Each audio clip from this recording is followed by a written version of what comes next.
Aujourd'hui, je vous emmène à la campagne et on va enfin pouvoir tester le xénon face au LED dans un phare de Comet que j'ai acheté sur le Bon Coin d'occasion. Il n'est pas en très bon état, mais ça fera largement l'affaire pour le test. Attention, la Comet a un phare de type projecteur, espèce de lentille qu'on voit là, à ne pas confondre avec des phares de type réflecteur. Suivant comment est fait votre phare, les résultats peuvent vraiment être différents. Donc il faut bien prendre ça en compte. Je dispose donc le phare sur une table qui est à peu près à la même hauteur que si c'était installé dans la moto. Le filtre à air va me servir de support pour la caméra qui sera en mode manuel, j'insiste bien là-dessus. Et ensuite, je vais tester tous mes kits xénon et mes LED que je vais connecter à la batterie que je vais ensuite mettre dans le phare. Voilà, rien de plus simple. On va comparer d'abord les feux de croisement. On va comparer donc la LED que je possède actuellement et que j'ai testé sur le rallye de Charente de nuit sous la pluie où j'étais relativement déçu. Et celle-ci, on va la comparer donc aux 3 autres kits xénon que j'ai en ma possession. Alors voici l'environnement en plein jour. J'aurais préféré faire ça sur une route de campagne, mais bon, je n'ai absolument pas le temps en ce moment. Mais ça nous suffira amplement pour avoir un premier résultat. Alors la première zone qui va nous servir, de repère, c'est le poteau en béton, mais également les arbres qui se trouvent à côté. Les deux sont séparés d'environ 5 mètres et le poteau se trouve à 15 mètres. Ensuite, nous avons une espèce de petite butée en herbe là-bas. Elle se trouve à environ 50 mètres. Pour le point le plus éloigné, c'est la forêt et elle se trouve à environ 70-80 mètres. Et l'autre zone, c'est à droite le potager. Le potager aura vraiment son importance parce qu'en fait, c'est ce que vous voyez sur les côtés de la route. C'est ce qui va vous permettre d'éviter des dangers, mieux voir les tournants, voilà, voir s'il y a une bête qui va sauter de la forêt sur la route. Clairement, c'est une zone très importante et plus cette zone est éclairée, et mieux vous allez être à l'aise et en sécurité. Donc ça sera intéressant de voir justement ce que donne l'éclairage latéral entre les xénons et les LED. On est en juin avec de très belles et longues soirées d'été. On va devoir attendre minuit pour commencer les tests. Voici la LED H3 que j'ai montée actuellement sur ma moto. Voici le kit xénon que j'ai possédé pendant 13 ans sur ma moto. Voici le même kit xénon mais amélioré avec la version 2019. Là, j'ai connecté un kit xénon 55 watts, également de 2019, pour voir la différence. Pour ma curiosité, on va placer une ampoule H1 qui est beaucoup plus longue à la place de l'ampoule H3 dans le feu de croisement, voir si la différence de longueur joue. Clairement oui, mais ça joue pas du tout dans la bonne faveur. Ça éclaire beaucoup moins bien, on voit quasiment rien, donc il faut toujours respecter la bonne longueur de vos ampoules. Allez, roulement de tambour, c'est enfin l'heure du verdict. Et pour moi, le meilleur kit xénon, c'est le H3 35 watts de 2019. J'étais très content de mon premier kit xénon en 2008, qui fonctionne toujours. Et ici, c'est la version améliorée. Et du coup, voilà, ça fonctionne vraiment bien. On regarde bien au loin. Regardez, on arrive même à voir le tronc des arbres qui se trouve à environ 100 mètres. C'est vraiment rassurant et on voit même un petit peu sur les côtés le potager. Dans la vraie vie, on voyait un petit peu mieux le potager que sur la photo, de pas beaucoup, mais clairement, ça fait vraiment bien le travail et rien à voir avec la LED qu'on va voir tout de suite. Et quand on met la LED, clairement, les résultats sont assez frappants. La distance est vraiment moindre. On n'aperçoit plus du tout la forêt qui se trouve à environ 100 mètres.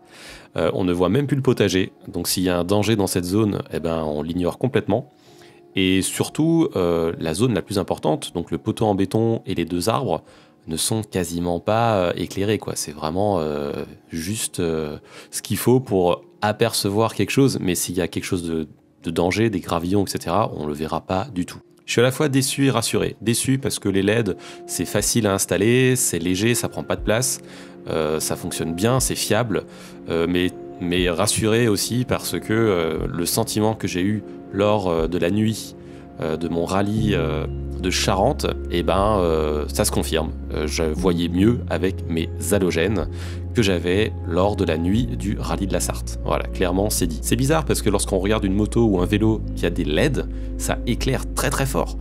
voire plus que du xénon. Mais quand on est au guidon, les choses sont vraiment différentes. Ça n'éclaire pas autant que les xénons et ça éclaire moins bien. Les xénons ont cette profondeur, on voit les choses plus intensément. C'est plus agréable, la LED est un peu plus diffuse. Alors peut-être que ça vient du degré Kelvin qui est un peu différent, mais clairement je ne pense pas. Il y a vraiment un problème de diffusion du faisceau, la lumière n'est pas projetée de la même façon. Et peut-être que ça vient du fait que le phare de la comète est un projecteur. Peut-être que les LED sont plus adaptés pour des réflecteurs. Ne l'oublions pas. Allez, on passe au plein phare. Donc là, je vais prendre juste une LED H1 et je prends ici le kit Xénon 55 watts. Mais clairement, que vous mettiez un kit Xénon 55 watts ou 35 watts, ça revient au même. Voici la LED H1 en plein phare.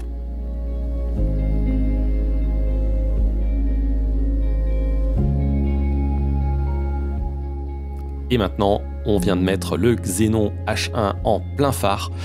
Et voilà, la messe est dite. Regardez-moi cette différence de puissance.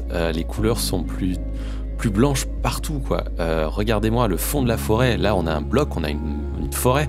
Mais si on était sur une route déserte, on verrait vraiment encore plus loin. Sur le côté droit, on voit bien le jardin. Donc ça aussi, c'est ultra rassurant. On voit bien sur le côté latéral. Voilà, rien à dire, le Xénon le bat à plat de couture, encore une fois, la LED, même en plein phare. La question c'est, qu'est-ce que je mettrais sur ma moto si j'ai besoin de rouler la nuit? Eh bien je mettrais dans les phares codes le Xénon 35 watts de 2019 de la marque 2A4. Voilà, rien à dire, excellent. J'étais très content de la toute première version d'il y a 13 ans, la dernière elle est encore mieux. Et en plein phare, j'essayerais de mettre également le même ballast 35 watts avec une ampoule H1. Là actuellement j'ai déjà acheté la version 55 watts, je me suis fait un petit peu avoir par le marketing, mais maintenant que je l'ai, c'est ce que je vais mettre dans mon phare. Ça me rassure, mais je suis encore un peu triste parce que c'est ce que j'avais prévu pour mon tout premier rallye de la Sarthe en 2019. J'avais préparé ma moto aux petits oignons et je lui avais mis ces deux kits Xénon. Malheureusement, pas de chance, une semaine avant le rallye, mes Xénons avaient du mal à s'allumer, je ne comprenais pas pourquoi. Donc en fait, ce n'était pas les Xénons le problème, c'était ma moto qui m'annonçait que mon stator était en train de rendre l'âme, il n'y avait plus assez de watts pour allumer les Xénons. Donc j'ai dû faire le rallye de la Sarthe avec des halogènes et si j'avais eu mes Xénons, ça aurait été tellement mieux. Mais bon, voilà, au moins je l'ai fait avec mes halogènes, je pourrais dire que je l'ai fait. Et j'espère qu'un jour je pourrai refaire un rallye avec ces Xénons. Et ben voilà, c'est fait, ma curiosité est rassasiée, j'espère que vous aussi. Je suis vraiment content, voilà, la messe élite, les Xénons, il n'y a pas mieux. Et bizarrement, je vais quand même rester avec mes LED, puisqu'au quotidien, je suis un motard qui fait que de la ville. Les LED, c'est bien visible, c'est instantané dans son éclairage. Mais il est clair que si je refais des longues routes de nuit, ou si je refais un tour d'Europe comme à l'époque, ou même si je refais un rallye, je remettrai des Xénons, c'est certain. Faites attention, pour rappel, les Xénons et les LED, dans des anciens phares, ce n'est pas homologué, vous devez avoir un correcteur d'assiette automatique. Après, il y a du bon sens, j'espère qu'au contrôle technique moto qui nous attend en 2022 ou 2023, j'espère que ça va passer. Tant que les phares sont bien réglés et que ça ne bruit pas les autres, j'espère que ça fonctionne. En tout cas, au contrôle technique des rallyes, ça fonctionne. Merci pour le bon sens. Je vous dis à très bientôt et passez de bonnes vacances. Allez, ciao tout le monde!